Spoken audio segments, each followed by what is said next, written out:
had our ups and downs. We had some plays and some series where I thought we moved quickly and we're in and out of the huddle, moved efficiently, and moved the ball down the field. And then I feel like towards the end of practice, maybe the heat caught up to us a little bit, and we just have to be better with our conditioning and grinding through that as a team to be at our best in the heat, because that's one of our advantages of playing in South Florida, is being able to play in that heat and play at a high level where other teams are coming down from up north where they don't get to prepare in these types of environments. So it's got to be used to our advantage, and that's why we have spring, that's why we have training camp, is to prepare our bodies and get acclimated to that heat. How big an advantage has that been in your experience, and I guess September games maybe, but do you visibly see the other team withering, or how do you use that to your advantage? Yeah, I've seen it, definitely. I don't think it's every week, but you do see teams come down here and be affected by the heat. So it's just something that we're going to have to deal with throughout the whole year, throughout training camp, and throughout the whole year. So we have to prepare for it and be acclimated for it. Ryan, you guys have run the offense a lot, the passing offense a lot, with Jarvis Landry the last few years. Would you say now that there's a lot more options open to you, that there's just way more weapons for you to use? Yeah, we've had some of the same guys throughout the past few years, but I feel right now that we legitimately have two groups of receivers that can play at a high level for us. So, if we want to sub somebody out, keep fresh legs in there, or someone goes down, whatever the case may be, I don't feel like there's ever really going to be much of a drop-off from production or ability with the group that we have. We have a really deep room right now. They work really hard. You see them every day out there grinding. No one's complaining. They're trying to get better each and every day, and that's what we want. And does that make it at all any harder for you? Because now you've got to know 5-6 guys and then be on point with them instead of maybe one or two? I don't want to say it makes it harder. I think the hard part is keeping everyone involved in the game. We have, like I said, good group of guys. They're not complaining. They're not griping about not getting the ball. But when you do have talented guys, you want to get them the football. So I think it's a balancing act from Gase and myself of trying to get guys involved, find them rhythms in the game, and help them be productive. Has some of the drama worn off from you originally coming back to practice at the start of OTAs? Has it started to feel more just like regular work days to you? Yeah, I don't think it was anything crazy. I'm still excited to be out here and appreciate, I think, a little more than I have in the past, maybe of being on the field, being able to prepare and practice with the guys. But not a lot's changed in the fact that what I'm trying to accomplish every day. I saw a cool thing on social media where you were actually showing Gesicki the way you wanted him to run a certain route. And I was curious how often you've done that throughout your career and how having literally done that run route has helped you. Yeah, I was nowhere near the route runner that any of these guys are. So I can't say that I can do it any better, but I have been in their shoes, so to speak, of feeling how a practice is, feeling how the heat affects you through a practice, and can kind of relate a little bit. But as far as coaching guys up on what I'm expecting in routes, I think when you get a first year in an offense, it's a little tougher because you're learning the offense yourself. You're trying to understand what the coach wants, how you see it and how that blends together. And then, as you move to year 2, year 3, then you can really take ownership of it and okay, this is what I want, and I need you to be right here at this time. What have you picked up from Gesicki so far? He's flashed a couple times. I think it was last week he made a great one-handed catch down the sideline on a deep pass. So he's young, he's learning. He's going to take his bumps along the way, but he works really hard. He's locked in, trying to get better each and every day, and that's what we want. He has all the talent and the athletic ability, and once he catches up to knowing what we're doing, then he's going to be a big weapon for us. Ryan, when you're a first-round pick, how long does that designation stay with you, either in your head or to teammates? Like your rookie year, I'm sure you probably stays with you. Does it wear off after 2 or 3 years? Do guys remind you? How aware are you of it? I don't really think about it often. I think that's a tough question. I don't really know. I think it may be different for everybody. For me, I didn't really think about it a lot. I think how I went about my business and how I still do really has no effect on where you're taken. Now, you might get more opportunities when you're a first-round pick or whatever the case may be, but how you prepare day in and day out shouldn't matter depending on where you're drafted. You should go out there every day like you're an undrafted free agent and try to get better and make an impact. The pressure to perform, does that come from within? Does that come from like us and fans? Like, where, your first round pick, you're expected to contribute immediately. How do you deal with that, and where does it come from? I think it's different to the guy. For me, it doesn't really matter what the media or the fans say. My internal drive is what pushes me. My willingness to succeed, my drive to succeed. But there are some guys that maybe the other outside forces push them. I think whatever it is, you have to drive yourself each and every day to come to work and try to get better. Ryan, We you get a hear new that receiver. your family is growing. Yeah. What's your reaction? What can you tell us about what's Yeah, expecting a baby girl. So I'm excited, a little nervous, excited. Being a girl, so we got to change the dynamics, change the hormones in the household. So it'll be interesting for us, but I'm excited. It's in October. When you get a new receiver, like especially someone a little less experienced, like more so Albert Wilson than Danny Amendola, what role do you take on with Albert Wilson as far as trying to establish chemistry? What's your approach to that? I think just getting reps, right? So we started throwing with Albert back in March. I'll take guys off the site, off the location here, and just throw and just get to learn his body language. Try to coach him up on what I'm expecting on certain routes, and over time you develop that chemistry. You get comfortable in seeing his indicators. Okay, when I see his hips lean this way, then I can let it go to that spot. So that just takes reps. But right now he's getting more comfortable in the offense. Knowing exactly where to line up.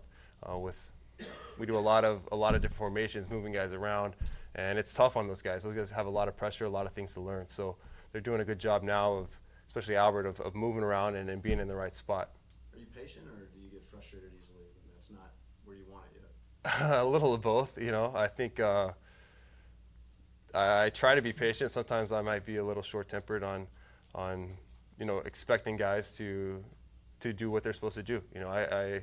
I hold guys accountable, and I think that's the way we're going to win here is by everyone being accountable, myself included. So, you can't look past. If a guy makes a mistake once, then you might let it go. If he makes it again, that's when I have a problem because we've already made that mistake. It should be corrected.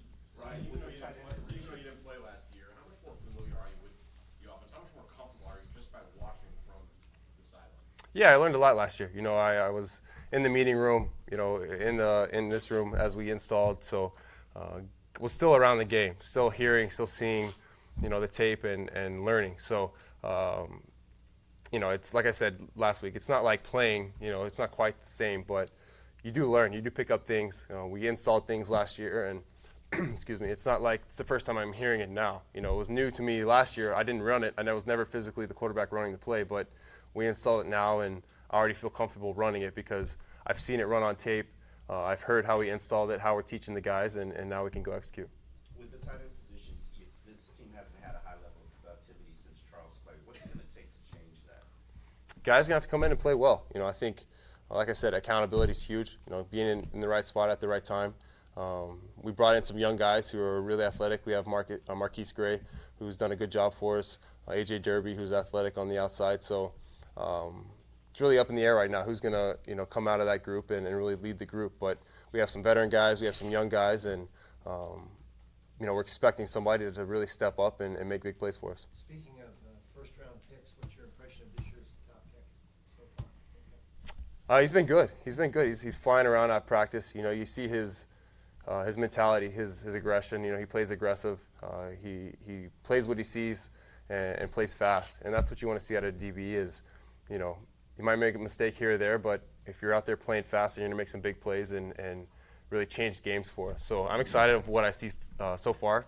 I can't really speak on details because I don't know how he's being coached or what positions he's being put in. But from what I'm seeing, he's playing fast and he's working hard. So I like what I see. Ryan, quarterbacks are expected to make the entire team better. How does a quarterback make the defense or the special teams better? Special teams is going to be tough, but defense, I think it's day in and day out of practice. It's pushing the offense to execute. If the defense isn't at the right spot, making them pay. Holding them accountable that way because if they're not in the right spot, then I should have a throw or a check or a run. The defense corrects it, and now it shouldn't happen again. So it's just a constant pressure being applied to them, from the offense, and they do the same thing to us. They put the heat on us sometimes, and we have to adjust and learn from it. So I think both sides drive each other to be better. I think when you have a good offense executing at a high level, it's going to help your defense be better, and the same thing with the defense. Ryan, it Couple more guys. looked like Charles may have gotten around the end on you at one point today. Is that something that's happened more than once? How's he looked in his second preseason? He's moving well. I think our rushers, we have some really good rushers. You see, Rob Quinn coming around the edge. It's incredible how he bends the corner and his hips are 2 feet off the ground, but he's running full speed around the corner. So you combine that with Charles' speed, Cam, and his presence that he has out there on the outside. And we have a deep group of rushers. Will Hayes is going to come in and play strong. So I'm really excited about our D-line group and how they come off the ball, especially on the outsides with the pass rush. Ryan, it's your sense that your mobility and escapability are exactly what it was 2 years ago, and is there any data that Adam has that you can measure that sort of thing by? I mean, obviously 40 time is not a good reflection of what you're doing in the pocket when you're trying to escape pressure. Is there any data you've looked at to see whether it's exactly the same, and what's your instinct on that? Yeah, we do have data. We have the GPS monitors that we wear every day at practice, so we can go back and compare, speeds and agility, quickness, movements. So that's something we can take a look at. But I feel good. I feel like I'm moving well. I'm able to escape, able to get upfield when the window is there, and it's still going to be a weapon for me. I think that when the defense presents an open spot, then we can make them pay by getting through with my legs. Final question. Ryan, how would you anticipate this season to be different given that you have such a versatile group of running backs? I'm sorry, one more time. How would you anticipate this season to be different given that you have such a versatile group of running backs? Yeah, we do have a diverse group of running backs. You see Drake, who kind of came on for us last year. He's a really talented guy. He's fast. He's explosive. You can split him out on the outside. Use him in the pass game. He's good out of the backfield. He's tough in protections, and he runs the ball extremely well. And you add in Frank Gore, Hall of Fame, lock in. He's done it all. He's been so consistent over the past however many years. And you see it just how he works. He doesn't get a lot of reps with us right now with the team, but just how he prepares in the weight room, in the meeting room. He's constantly asking me, hey, give me something, Ryan, give me something, and I'll talk through a play or protection with him. So just his mentality that he brings to the table, just really leading that group, show them how to work, show them how a pro works day in and day out. Then you add that with the young guys that we have that bring a little more explosive speed to the game. We have a diverse group that's going to be big for us. All right, thanks, guys. Tony's next. Thank you.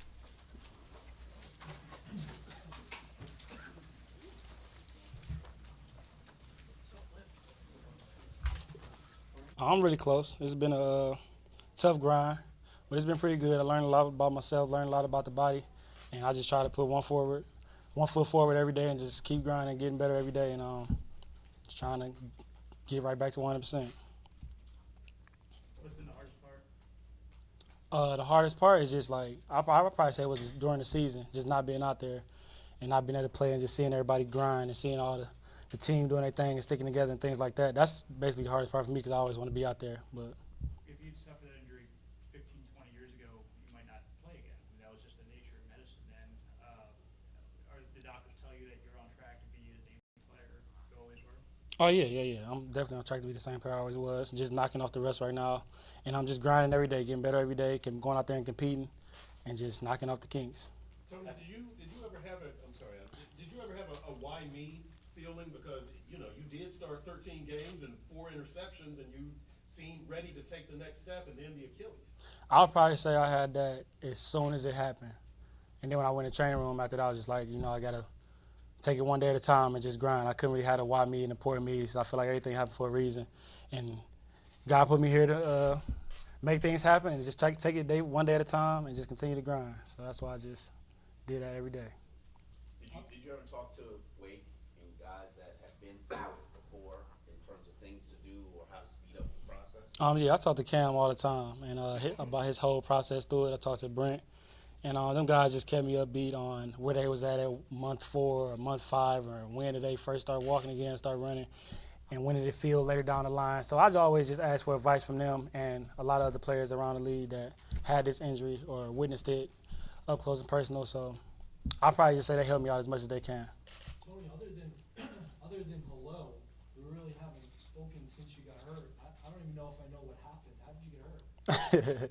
It was just in practice one day, and I just went up, regular jump for the ball, and I just came down, and I just knew something wasn't right. And, yeah, it just happened. How are you approaching what you would like, ideally, your role to be on this year's club? Right now, I'm just taking it one day at a time, just getting better, knocking off the rust, and trying my best to be 100% when we get back to camp and when we get back now. So I'm just grinding right now through these days and just going out there and competing. Tony, what What's have it you like for seen you guys from in that room? You got a lot of young guys at the corner position, guys 1, 2, 3 years out of the league. Is that a little different for you guys, just having everyone so close in age? I'll probably say yeah. I mean, we're a younger group, but I feel like we got some experience. We got a lot of experience in there, and we're knowledgeable now, so we're not that young group that didn't have any experience out there. So we all just try to knock knowledge off of each other and continue to pick each other up every day and just go out there and know we all competing for one goal, and that's to make this team better and win. Tony, you saw Ryan when he was playing very well, 2016. How does he look now compared to back then? Oh, he looked good. I was with him like every day when we was rehabbing and things like that. He's a competitor. He looks good. He loves being back on the field right now, and that's what we need. We need a great leader up front that's going to call the shots and that's going to make the plays and be confident we're doing it. What did you see in him from during rehab? Determination, frustration. What did you see? I didn't see any frustration. I just seen him just attack every day like he was still in season. He's still going to meetings and still doing this. He attacked every day he could. And he just grinded, and that just made me even grind even more. So. Tony, what did Brent tell you would be maybe the last thing to come around for a cornerback after this injury?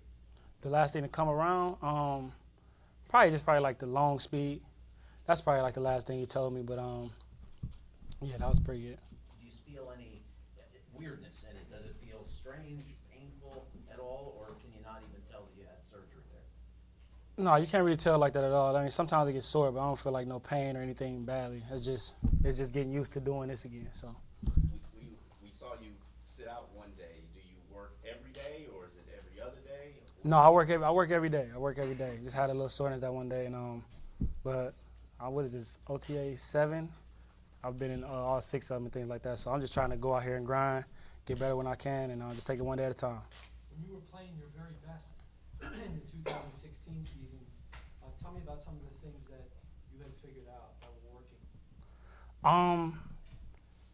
Really watching film and knowing your opponent, I'll probably say that, and knowing the game plan and just watching a lot of film and just basically, like I say, get better one day at a time, work on your little technique in practice, know what the team is trying to do to you, know what the player is trying to do it to you, and just take all that in and then go out there on Sundays and try to execute the game plan and execute what you've been watching all week. Tony, I don't know how much you've been paying attention to this at all, but there's a controversy going on with Washington and the Eagles not going to the White House. I'm curious, as you were growing up as a sports fan, did you pay attention to those White House visits, and did you say that should be me one day visiting with the president at the White House? Is that a goal? I mean, I didn't pay that much attention to it, but I always seen it when, a team win a championship or something like that, they go take a visit to the White House or something like that. I would love to do that because it's the result of you winning a championship and things like that. But, I mean, the rest of it, I don't really know. Would it be sad if that tradition ended? I mean, I don't know. I guess you gotta find a new tradition. I don't know. Very good. Thank you guys. Cool. Is that it? Nope. No, we're gonna get Charles in here. Just,